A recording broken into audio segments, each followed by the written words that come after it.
प्यारे साथियों, जैसा कि आप लोगों का क्लास 11th से सेकेंड टर्मिनल का एग्जाम 2024 में हो रहा है, तो यह वीडियो आपके लिए काफ़ी महत्वपूर्ण होने वाला है। क्योंकि प्यारे बच्चों, क्लास 11th से जो आपका सेकेंड टर्मिनल का एग्जाम नवंबर मंथ में लिया जा रहा है, उसके लिए हम लोग जो है ना इकोनॉमिक्स यानी कि अर्थशास्त्र का 100% ओरिजिनल पेपर लेकर के आ चुके हैं। और अभी के इस वीडियो में हम आपको जो है ना प्यारे बच्चों ऑब्जेक्टिव का पहले आंसर की बता देंगे इस वीडियो के माध्यम से। फिर एक और वीडियो आएगा, उसमें हम सब्जेक्टिव का आंसर बताएंगे। बट प्यारे बच्चों, इसका पीडीएफ आप सबसे पहले आंसर के रूप में डाउनलोड जहां से मैं बता दूंगा वहां से डाउनलोड कर पाओगे, अगर आप लोग सब्जेक्टिव का वीडियो नहीं भी देख पाते हो तो भी। ठीक है, तो अभी वीडियो में बने रहो, देख लो। विषय कोड वगैरह आपका 326 रहेगा, टाइम 1.5 घंटा का मिलेगा, 50 मार्क्स का एग्जाम होगा। और यह बिल्कुल 100% ओरिजिनल पेपर आपके एग्जाम में 100% आएगा। आप लोगों से एक रिक्वेस्ट है, चैनल पे पहली बार आए तो चैनल को सब्सक्राइब करके नोटिफिकेशन कॉल पे प्रेस कर लीजिएगा, वीडियो को लाइक कर लीजिए और वीडियो को अपने दोस्तों में शेयर कर लीजिए, ताकि नेक्स्ट वीडियो का नोटिफिकेशन आपको मिलेगा। क्योंकि प्यारे बच्चों, हिस्ट्री का, होम साइंस का है ना, इसके अलावा आपका म्यूजिक का, इन सारे सब्जेक्ट का एग्जाम और सोशोलॉजी का एग्जाम बचा हुआ, सारे सब्जेक्ट का हम पेपर डालेंगे। तो चलो बिना देरी करते हुए स्टार्ट करते हैं। तो देखो यहाँ पर सेशन ए में जो बोला ना, ध्यानपूर्वक देखना।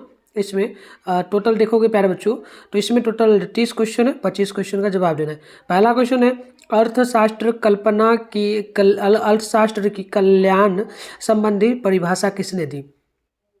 तो ध्यान रखो बच्चों, पहला का ऑप्शन बी होगा, यानी कि मार्शल ने। पहला का बी नंबर बिल्कुल ही परफेक्ट होगा। नेक्स्ट प्रश्न यहाँ पर 2 नंबर बोला जा रहा है आपसे कि संख्यांकित शब्द का प्रयोग जो ना संख्यांकित शब्द का प्रयोग किया जाता है किसमें? तो ध्यान रखिएगा, 2 का ऑप्शन सी होगा, यानी कि ये एक वचन में भी होता है और बहुवचन में भी। तो ऑप्शन सी में दिया है ए बी दोनों, तो राइट आंसर सी नंबर आप लोग ध्यान रखिएगा। आइए नेक्स्ट प्रश्न को हम लोग देख लेते हैं। अगली प्रश्न आपके सामने जो है 3 नंबर बोला जा रहा है। प्रश्न है कि संख्यांकी का प्रयोग किया जाता है। तो संख्यांकी का जो प्रयोग होता है ये किया जाता है वैज्ञानिकों द्वारा, व्यवसायियों द्वारा, अर्थशास्त्रियों द्वारा। तो ऑप्शन डी में जाएगा इनमें से सभी, तो डी नंबर बिल्कुल ही परफेक्ट हो जाएगा। चलिए अगली प्रश्न को देखेंगे। तो यहाँ पर जो है 4 नंबर बोला, एक वचन के जो है ना, एक वचन के अर्थ में संख्यांकी का अध्ययन की प्रमुख व्यवस्था क्या है? तो ध्यान रखिएगा, 4 का ऑप्शन नंबर बिल्कुल ही आपका ए होगा, आंकड़ों का एकत्रीकरण। Right answer option number A बिल्कुल ही राइट होगा। नेक्स्ट प्रश्न 5 नंबर बोला आपसे कि वह व्यक्ति जो आंकड़ा संग्रह करता है उसे क्या कहते हैं? तो बिल्कुल 5 का ऑप्शन बी होगा, ध्यान रखिएगा, गणनाकार। राइट आंसर बी नंबर बिल्कुल ही सही हो जाएगा। चलिए बच्चों आगे बढ़ते हैं। नेक्स्ट क्वेश्चन आपका यहाँ पर देख लो, बोला जा रहा है 6 नंबर, ठीक है ना। 6 नंबर क्वेश्चन क्या बोला कि भारतीय रिजर्व बैंक द्वारा प्रकाशित आंकड़ों निम्न में क्या है? तो ध्यान रखिएगा, 6 नंबर का ऑप्शन सी होगा, यानी कि प्राथमिक आंकड़ा, द्वितीयक आंकड़ा। ऑप्शन सी में दिया है ए बी दोनों, तो राइट आंसर सी नंबर बिल्कुल ही परफेक्ट होगा। चलो बच्चों आगे बढ़ते हैं। नेक्स्ट क्वेश्चन आपका यहाँ पर देखना 7 नंबर है, भारतीय योजना आयोग कब गठित हुआ था? तो ध्यान रखिएगा, 7 का बी नंबर हो जाएगा 15 मार्च 1950 को। राइट आंसर बी नंबर बिल्कुल ही सही होगा। 8 नंबर क्वेश्चन है, कृषि जो है ना, कृषि क्रियाएं निम्न में से किस क्षेत्र से संबंधित है? तो कृषि जो है प्राथमिक क्षेत्र से संबंधित होगा। ऑप्शन नंबर ए आप लोग ध्यान रखिएगा, क्वेश्चन नंबर 8 का। नेक्स्ट प्रश्न यहाँ पर देखिएगा 9 नंबर बोला, किस पंचवर्षीय योजना के दौरान भारत ने मिश्रित अर्थव्यवस्था को चुना था? तो देखो 9 का ऑप्शन नंबर बी होगा, यानी कि दूसरी। आप लोग बी नंबर बिल्कुल ही ध्यान रखिएगा। चलिए नेक्स्ट क्वेश्चन आपका यहाँ पर जो बोला जा रहा है ना 10 नंबर, ये बोला कि जब समग्र की चुनी हुई इकाइयों का अध्ययन किया जाता है तो इसे क्या कहते हैं? तो देखो 10 का ऑप्शन नंबर सी होगा, यानी कि जो है ना सगन्ना अनुसंधान। राइट आंसर ऑप्शन नंबर आपका यहाँ पर जो है ना क्या हो जाएगा? ऑप्शन नंबर सी हो जाएगा। चलिए प्यारे बच्चों नेक्स्ट प्रश्न बोला जा रहा है आपसे यहाँ पर 11 नंबर, भारत में जनगणना कितने वर्ष के अंतराल में की जाती है? तो ध्यान रखिएगा, लगभग जो है ये कि कितने वर्षों में की जाती है? तो 10 वर्षों में। राइट आंसर टी नंबर बिल्कुल ही परफेक्ट होगा 11 नंबर क्वेश्चन का। चलिए अगली प्रश्न यहाँ पर देखेंगे आप लोग बच्चों। तो 12 नंबर प्रश्न बोला जा रहा है, आंकड़ा संग्रह करने की कितनी मूल विधियाँ हैं? तो 12 नंबर का ऑप्शन हो जाएगा आपका ए नंबर, यानी कि टोटल 2। ऑप्शन ए बिल्कुल ही परफेक्ट होगा। नेक्स्ट प्रश्न है 13 नंबर, खंडित चरों के लिए अधिक उपयुक्त जो ना वर्गांतर है? तो ध्यान रखिएगा, 13 का ऑप्शन नंबर ए हो जाएगा, यानी कि जो ना अपवर्जी। ऑप्शन नंबर 13 का ए नंबर बिल्कुल ही सही हो जाएगा। चलो बच्चों आगे बढ़ते हैं नेक्स्ट प्रश्न की ओर। तो अगली प्रश्न आपका 14 नंबर बोला जा रहा है। प्रश्न क्या बोला, कालानुक्रमी वर्गीकरण में आंकड़े किस आधार पर वर्गीकृत किए जाते हैं। तो ध्यान रखिएगा 14 का सी नंबर हो जाएगा, यानी कि टाइम यानी कि समय में। राइट आंसर सी होगा।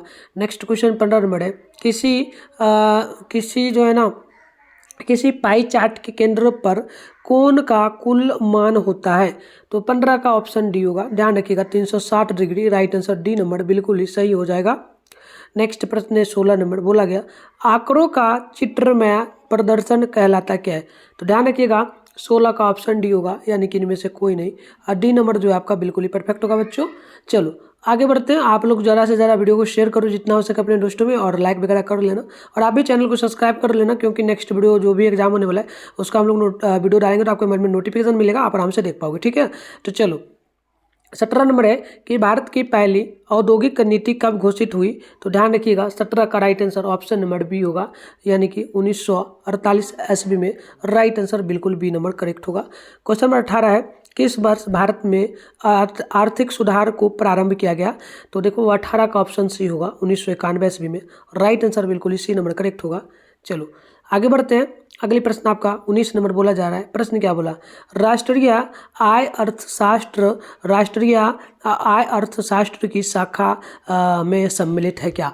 तो ध्यान रखिएगा अब बिल्कुल ही 19 नंबर का हो जाएगा ऑप्शन नंबर बी, यानी कि समष्टि अर्थशास्त्र। राइट आंसर बी नंबर बिल्कुल ही परफेक्ट हो जाएगा। तो चलिए अगली क्वेश्चन आपका 20 नंबर है, मानवीय पूंजी में क्या सम्मिलित है। तो ध्यान रखिएगा 20 नंबर का ऑप्शन डी होगा, यानी कि स्वास्थ्य, शिक्षा, व्यावसायिक कौशल। तो राइट आंसर इनमें से सभी होगा। डी नंबर आप लोग ध्यान रखिएगा। अब बात करेंगे हम लोग 21 नंबर क्वेश्चन का। तो 21 नंबर क्वेश्चन बोला कि निम्नलिखित में कौन रबी फसल नहीं है। तो ध्यान रखिए 21 का ऑप्शन सी होगा, यानी कि चावल। Right answer C number correct होगा। 22 नंबर है, श्वेत क्रांति संबंधित किससे है। तो देखो 22 हो जाएगा ऑप्शन नंबर ए, यानी कि दूध उत्पादन से। Right answer option number A बिल्कुल ही करेक्ट होगा। चलिए बच्चों आगे बढ़ते हैं नेक्स्ट क्वेश्चन की ओर। तो अगली क्वेश्चन यहाँ पर 23 नंबर बोला जा रहा है आपसे, भारत में कृषि मुख्य रूप से किस पर निर्भर करती है। तो कृषि जो है ये निर्भर किस पे करेगी, बिल्कुल ये हो जाएगा आपका जो ना क्या लिखा जा रहा है, भूस्खलन पर। ठीक है, देखो ऑप्शन डी क्या लिखा गया यहाँ पर, ग्राउंड वाटर यानी कि गांव में जो नल वगैरह होता है और जिससे पानी पड़ता है उस पर। डी नंबर करेक्ट होगा। तो चलो अगली क्वेश्चन को देख लो आप लोग। 24 नंबर बोला, ग्रामीण भारत में लोगों का मुख्य व्यवसाय क्या है। तो ध्यान रखो 24 का ऑप्शन नंबर सी होगा, कृषि। राइट आंसर सी नंबर आपका बिल्कुल ही सही हो जाएगा। नेक्स्ट क्वेश्चन यहाँ पर देखेंगे आप लोग। तो अगली क्वेश्चन 25 नंबर बोला जा रहा है आपसे। प्रश्न क्या बोला, किस उद्योग को आधुनिक उद्योगों की रीढ़ कहा जाता है। तो बिल्कुल ही 25 का ऑप्शन आपका हो जाएगा यहाँ पर बी नंबर। ध्यान रखिएगा लौह और इस्पात उद्योग। राइट आंसर बी नंबर बिल्कुल ही सही हो जाएगा। चलिए बच्चों आगे बढ़ते हैं। 26 नंबर प्रश्न आपसे बोला जा रहा है, देश में विशेष आर्थिक क्षेत्र यानी कि SEZ मॉडल किस देश से अपनाया गया। तो ध्यान रखिए 26 का ऑप्शन सी होगा, यानी कि चीन से। राइट आंसर सी नंबर बिल्कुल ही परफेक्ट होगा बच्चों। चलो आगे बढ़ते हैं। अगली क्वेश्चन यहाँ पर देखना आप लोग। नेक्स्ट प्रश्न आपका 27 नंबर पूछा जा रहा है, और प्रश्न क्या बोला जा रहा है आपसे, 3 4 5 और 1 2 3 1 3 5 6 का बहुलक क्या होगा। तो बहुलक आपने मैथ में भी पढ़ा होगा, है ना। तो बहुलक कैसे पहचाना जाता है प्यारे बच्चों। तो बी नंबर होगा इसका 5। ठीक है, कैसे होगा, क्योंकि जो सबसे ज़्यादा बार आता है वही बहुलक होता है। 5 यहाँ पर 2 बार आया है, इसके अलावा और भी जो संख्या है वो सिर्फ 1 बार आया है, तो यही बहुलक होगा। आपने मैथ में 10th में तो पढ़ा ही होगा कम से कम, है ना। चलो आगे बढ़ते हैं। नेक्स्ट प्रश्न आपका यहाँ पर 28 है, 2 5 6 2 5 6 1 3 4 7 की माध्यिका क्या होगी। तो माध्यिका बताना है। देखो क्या क्वेश्चन आसान है ना। 28 का क्या हो जाएगा बच्चों बताना, तो आप लोग ऑप्शन बी होगा 4 बिल्कुल। कैसे होगा, तो ये आपको सजाना पड़ता है। कैसे सजाओगे, तो मैं यहाँ पर इसको जो ना श्रेणी क्रम में सजा देता हूँ। जैसे कि 1, इसके बाद क्या आएगा, इसके बाद छोटा जो है 2 के बाद क्या है 3 के बाद क्या है 4 के बाद क्या हो जाएगा, 4 के बाद आएगा आपका 5। ठीक है, 5 के बाद क्या आ जाएगा 6 आ जाएगा, 6 आ जाएगा, 6 के बाद क्या आ जाएगा 7 आ जाएगा, 7 आ गया। तो जो बीच में रहता है वही आपका क्या होता है माध्यिका, है ना। देखो इधर 3 हटा दो, इधर 3 हटा दो, बीच में बच्चा 4, तो 4 आपका माध्यिका होगा, ऑप्शन बी होगा, है ना। चलो बढ़ते आगे। नेक्स्ट प्रश्न आपका यहाँ पर हो जाएगा 29 नंबर प्रश्न क्या बोला कि बताइएगा नई आर्थिक नीति 1991 को कहा गया है क्या। तो ध्यान रखिएगा 29 का डी नंबर हो जाएगा, इनमें से कुछ नहीं कहा गया है। नेक्स्ट क्वेश्चन 30 नंबर है लघु उद्योग प्रायः स्थापित होते हैं कहाँ पर। ध्यान रखिएगा ये होता है ग्रामीण क्षेत्रों में। तो देखो प्यारे बच्चों मैंने आपको ऑब्जेक्टिव में 30 प्रश्नों का जवाब दे दिया। अब सब्जेक्टिव की अगर बात करेंगे तो एक वीडियो फिर से आएगा, बट फिर भी अभी मैं आपको इसका PDF बताऊंगा कहाँ मिलेगा। तो देखो जैसे कि पहला प्रश्न पूछा आर्थिक निर्णयों में चुनाव की समस्या क्यों उत्पन्न होती है ना। तो चलो इसका आंसर आपको गूगल में मिल जाएगा सारे आंसर क्वेश्चन का। तो गूगल में जाना है, मिठुन स्टडी सेंटर सर्च करके आपको डाउनलोड करना है। कैसे करना है मैं फटाफट से सिखाता हूँ, वीडियो देखने के बाद आप जाके डाउनलोड करना। तो बच्चों इसके लिए सबसे पहले आप अपने फोन में गूगल को ओपन कर लो, सर्च बार के आइकन पे क्लिक करो और अभी आप इस चैनल पे जो वीडियो देख रहे हो ना, चैनल का नाम मिठुन स्टडी सेंटर, आप लोग गूगल में आकर के फटाफट से सर्च कर लो। मिठुन स्टडी सेंटर सर्च करने के बाद आपको करना क्या, ऊपर करना है देखो फर्स्ट में मिठुन स्टडी सेंटर का ऑफिशियल वेबसाइट मिल रहा है ना, इस पर क्लिक कर लो। इस प्रकार से क्लिक करते हैं आपके सामने जो है इस प्रकार से इंटरफेस पेन होगा। आराम से स्क्रॉल डाउन करके नीचे बढ़ोगे, आप लोग नीचे बढ़ना है ना। तो आइए नीचे बढ़ते हैं, नीचे बढ़ोगे तो क्लास 11 का सेशन आपको यहाँ पर देखने को मिल जाएगा। Class 11 November monthly exam question paper download, इस पर क्लिक करो। एक बार यहाँ पे पेज को रिफ्रेश कर लेना, फिर आपको नीचे बढ़ना है। नीचे बढ़ोगे पहला काम आप लोग क्या कर रहा हूँ, व्हाट्सएप ग्रुप का लिंक यहाँ पर देखो आपको देखने को मिलेगा, ये व्हाट्सएप ग्रुप लिखा है, सामने ज्वाइन नाउ लिखा है, इस पर क्लिक करके ग्रुप ज्वाइन कर लेना आप लोग। फिर नीचे बढ़ जाओगे, ये साइंस का सेशन है, थोड़ा नीचे बढ़ना, ये रहा आर्ट्स का सेशन। इसमें आपको देखो यहाँ पर जो है ना इकोनॉमी दिख रहा होगा, देखो यहाँ पर लिखा हुआ है इकोनॉमी है, सामने डाउनलोड लिखा है, इस पर क्लिक करो। और यहाँ पर आपको सब्जेक्टिव का आंसर जब तक ना दिखे तो पेज को रिफ्रेश करना है, जब भी आओगे तो कर लेने के दो बार।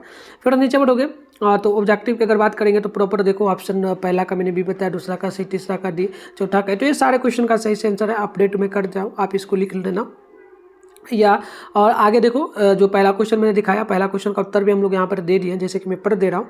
पहला का उत्तर होगा आर्थिक समस्या का मतलब है कि संसाधन सीमित है और इन सीमित संसाधनों का उपयोग कैसे किया जाए या निर्णय लेना होता है। यह समस्या इसलिए उत्पन्न होती है क्योंकि मानव की आवश्यकताएं और इच्छाएं असीमित है जबकि संसाधन सीमित है। इसलिए हमें यह चुनाव करना पड़ता है, ठीक है कि किन आवश्यकताओं को पहले पूरा किया जाए और किन्हें बाद में। तो इस प्रकार से देखो ये पहला क्वेश्चन का उत्तर था, 2 नंबर आपको मिल जाएगा। और अभी जो क्वेश्चन बचा उसका आंसर आपको यहाँ पर कुछ ही देर बाद दिखेगा, अपडेट कर दूंगा हम लोग। एग्जाम हॉल में जाने से पहले आप चेकआउट कर लेना, मिल जाएगा आंसर यहाँ पे, और जो बचा वीडियो के माध्यम से हम समझा देंगे, ठीक है ना। चलो तो मिलते हैं प्यारे बच्चों नेक्स्ट वीडियो में, तब तक के लिए बाय बाय।